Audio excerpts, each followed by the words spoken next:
रज़ी अल्लाह अन्हा, अल्लाह के रसूल सल्लल्लाहु अलैहि वसल्लम इनकी आवाज़ बहुत धीमी है, कुरान पढ़ते हैं तो रोते हैं, लोग इनकी आवाज़ सुन नहीं सकेंगे। प्यारे नबी सल्लल्लाहु अलैहि वसल्लम, अबू बकर से कहो वो नमाज़ पढ़ाएं। हज़रत आयशा ने दोबारा यही बात अर्ज़ की। प्यारे नबी सल्लल्लाहु अलैहि वसल्लम तकलीफ से बेचैन थे, फिर भी गुस्से से आवाज़ काफ़ी बुलंद हो गई। फरमाया, कहो अबू बकर वही नमाज़ पढ़ाएंगे। हज़रत अबू बकर सिद्दीक़ रज़ियल्लाहु अन्हु ने हुक्म की तामील की, फिर आखिर तक वही नमाज़ पढ़ाते रहे।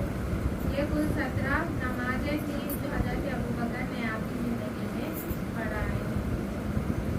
जी वही आप सल्लल्लाहु अलैहि वसल्लम जब तक चल फिर सक रहे थे, आप जाके खुद वज़ा बन के इमाम बन के नमाज़ पढ़ाते थे अपने साथ।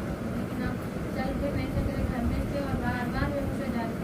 एक बार मगरिब की नमाज़ पढ़े, इशा की नमाज़ पढ़ने के लिए वज़ू बना रहे थे, बेहोश हो जा रहे थे।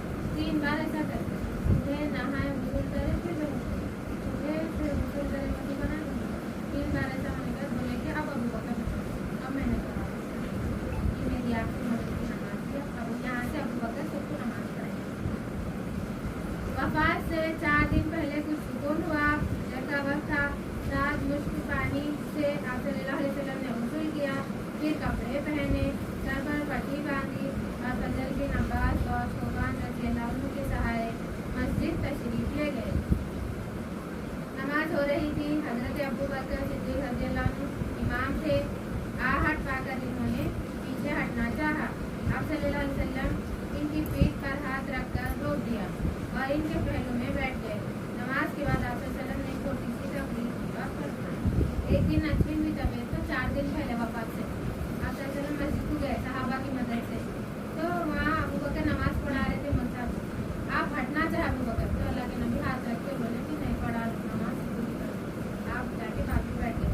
फिर वहाँ पे आप छोटी सी तकरीर करें, मुसलमानों मुझे पता चला है तुम अपने नबी की मौत से घबरा रहे हो।